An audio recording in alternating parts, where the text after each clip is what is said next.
Assalamualaikum and hello everyone. Welcome to the Echoes of the Nusantara, where stories, myths, and culture of the Malay world come alive.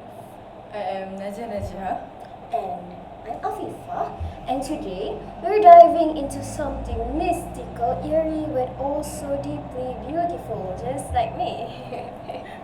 Okay, so you might curious about what topic we're going to discuss today. So I'm going to give you a bit of hint.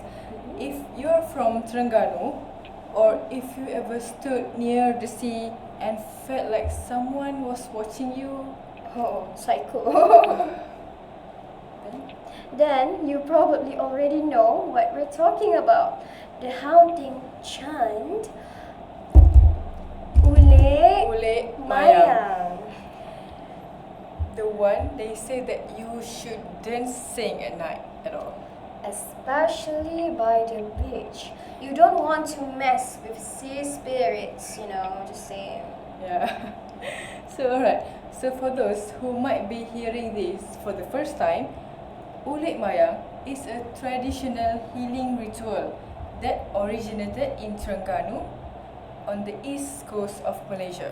Yes, the word ulit means to soothe or lul, and mayang refers to the coconut flower, or more symbolically, a spiritual essence. It's not just a flower, it's believed to have spiritual power, Not coconut flower, not coconut water, but coconut flower, okay?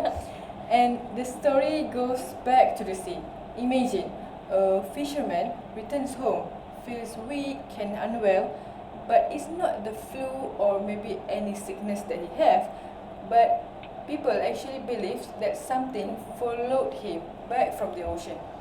So, a bomoh, a traditional Malay shaman, is called in.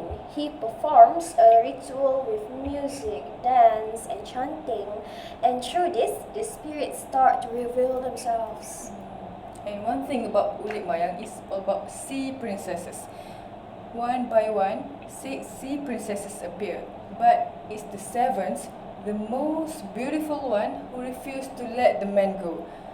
So she's the one who's fallen in love, or maybe claimed his soul. Love is blind. I mean, romance or horror, you decide. Either way, the bomoh has to negotiate with the spirits. He asks them to return to their world and to leave the man in peace. Yeah, and actually about this chant, this Ulit Mayang, it ends with a powerful line, Ooh. which sounds like Ku tahu asal usulmu, which means I know your origins. It's basically like saying I see you, I know what you are, now go. But the thing is, I actually don't get really exposed to this Ulit Mayang, so I didn't really know the rhythm of it. I don't know how to sing, and as I should. But I think that people actually know, yeah. Yeah, I Isn't think it sounds something like Ku tahu asal usulmu. Okay, thank you. Let's stop here because otherwise, yeah, it will. Yeah, Yeah, I already feel. I got chills too. Let's stop here. Okay. Honestly, Ulit Mayang is so much more than a spooky chant. It's a spiritual map, a reflection of how Malays view health, nature, and the unseen. Yeah, and talking about sea princesses, some people interpret the 7 princesses are as symbolic Ooh. because maybe they represent stage of grief, different elements of nature, or layers of the human soul. The dance itself is slow, graceful like ocean waves, and the performers wear flowing traditional garments, often in soft blues and golds. It's very original, very otherworldly. It just seems unreal. I love it, but at what cost? Yeah. So, and this is what makes Ulit Mayang powerful. It actually blends poetry, performance, and prayer. So basically, healing in the Malay worldview is not about it's never just about the body, it was about the balance. What balance? Yes, balance with nature, balance with spirits, even balance with our own emotions. That's something I think we've lost a bit today, especially in these few weeks, right, Nanja? Yeah, we have been suffering and barely surviving in one piece. Oh my Yeah. god. Exactly, and that's why Ulik Mayang still captivates people. Even when we don't fully believe, but we still feel its pull and its vibe. Yes, never take the risk. So, is Ulit Mayang still around today? Definitely, but with layers of evolution. Why? Because we will still see it performed at cultural events, school competitions, and celebrations like Merdeka. Ooh. But here's the twist, there are still pantang larang, or what we call taboos. Yep. And even today, some performers refuse to rehearse or perform it after dark. And some musicians report getting chills while playing the tune. Like, it's not just a song, girl. Yeah, and fun fact, the first person to actually record Ulik Mayang was none other than Puan Wan Salma, the legend of Terengganu arts. She recorded it for RTM back in the 70s and again for the album Senandung Terengganu. Born in 1944 in Kampung Tiong, she was lovingly known as Mami. Not an ordinary mummy, I think. Yes. So, so she began performing in the 60s and became a guardian of traditional Malay art. Ooh. From syair, gamelan, wayang kulit to theatre. And she even won anugerah tokoh seni budaya negeri Terengganu back then in 2016. Wow. And the first stage performance of Ulit Mayang that happened with the Darul Ehsan Youth Club in the late 60s. That's like a few decades ago, you know? Yeah, we've not even existed. Yeah. Back then, no pre-recorded tracks. It was all live vocals and dancers. Everything was live. And actually, Mami didn't stop there. She advised Sutra, which is a group that helps to keep traditional performances alive. And she also trained the younger generations and even helped revive gamelan in Terengganu particularly. Yeah, you can feel her influence even today, whether it's a school performance or a national show, her legacy flows through it. Yeah, because we can see that even in schools there are still like performance, maybe dance performance about Ulit Mayang, even though it still have the vibe and the eerie vibes. But yeah, Yes, maybe we might watch the performance in next Merdeka. yeah, maybe Ifsah can. I'm not sure about that. Let's stop there. So now let's talk about how Ulit Mayang has been adapted. Well, some artists have fused it with contemporary sounds like EDM, ambient, or instrumental tracks. Ooh. And yet, even in modern forms, no one makes a club remix out of it. There's still this deep respect, you know? Like, what did they call it? JJ? That's a joke? But the one that has been popular nowadays is the Melody. Yeah. But maybe one. Let's not kill. Let's not kill. No.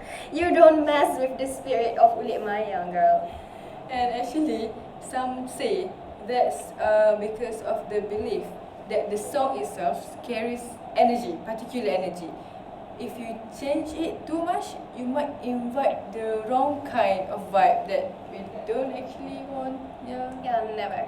Yeah. Also, shout out to those traditional musicians who keep it alive, especially from Terengganu. Some of our housemates from there, right? I know. And who's the other one? Farzana, this is honorable mentions. Yeah. They grew up hearing these stories and performance. I can see it from them actually. I can already feel the vibes from them. Especially from I know. Yeah, we have like lived Spooky together experience. like for 1 year. So already 1 year. almost a year. Yeah, they do bring that kind of vibe, Yes. especially when they sleep. Yeah. I can't deny that. And okay, back to our topic. You can't separate Ulik Mayang from the coast, from the people, from the rhythm of the sea. It's a living memory. Yeah. So okay, Afifa, Yes. real talk. Let's be honest. Would you dare to sing Ulik Mayang alone, or maybe with Ainul and Farzana by the beach? Oh, nope. Even with Ainul or Farzana or Ainul what and if Farzana. what if Ainul paid you? What if Ainul give you a reward? even though I think that might be true, but no. Even if you or Ainul paid me, and even if I don't believe it 100%, I believe enough to respect it. Yes. See, I also believe in these taboos or pantang larang. So if our ancestor says don't do it, let's just don't. Let's don't even try. Yes. But what I love is how it shows the Malay worldwide, where art is healing, where storytelling is sacred, and where belief is woven into our everyday life. You know? Yeah, and I think, in my opinion, it also teaches us that healing is not always come from hospitals, from medicine. Sometimes it can be a rhythm. It is connection that we might not have known. It's actually a chance that reminds us that we are actually not alone in this world. Yeah, such a motivational talk. So whether you see Ulit Let Mayang, me hear. so whether you see Ulit Mayang as a haunting tale, a sacred ritual, a cultural treasure, or a motivational quote, it's undeniably powerful. It connects us to the sea, to our ancestors, and to a world that still lives quietly beside on our own. Just maybe don't hum it in the shower, okay? Yeah, if you're in the shower, let's just do a simple karaoke session with jedak-jeduk songs or maybe Yeah. anything else. Just don't. Maybe garam Ulit and Mayang. madu. Yeah. Especially not from Farzana. She took long enough. Yeah, people always sing Karat Madu with Ili, also an honorable mentions. They always sing it together like almost all the time. You But now enjoy we it, stop. right? You enjoy it, right? You love it. Back to our topic. Well, yeah, just don't hum it, don't even try. Especially not during a trip to Terengganu, and who Ooh. knows, maybe one day we will go to see the live performance from Ainul and Farzana, maybe, and maybe our housemates can sing it to us. Yeah, maybe but can as a lullaby, something it's like a that. lullaby. It's actually Ulit Mayang possible. is a lullaby. It's actually possible though, especially from Ainul. Yeah, but who knows? Maybe one day our lecturer, Miss Rosie, Mrs. Nusatara, maybe one day you might bring us to Terengganu. Who knows, right? Maybe we can. Okay, let's stop. Again, let's stop here. That's all from us this week on Echoes of the Nusantara. If you enjoyed this episode, share it with your friends or your nenek who probably has a Ulit Mayang story of her own.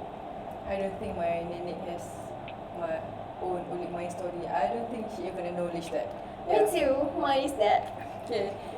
So before we close, before we end our Ulik Mayang thingy, stay safe, stay curious, and always stay respectful to every culture.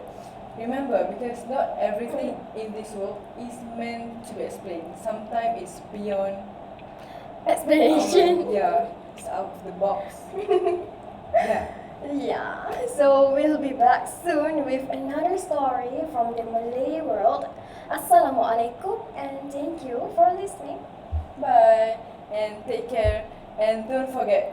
Ku tahu asal usulmu Let's stop here, please. Yeah, I beg you. Ya,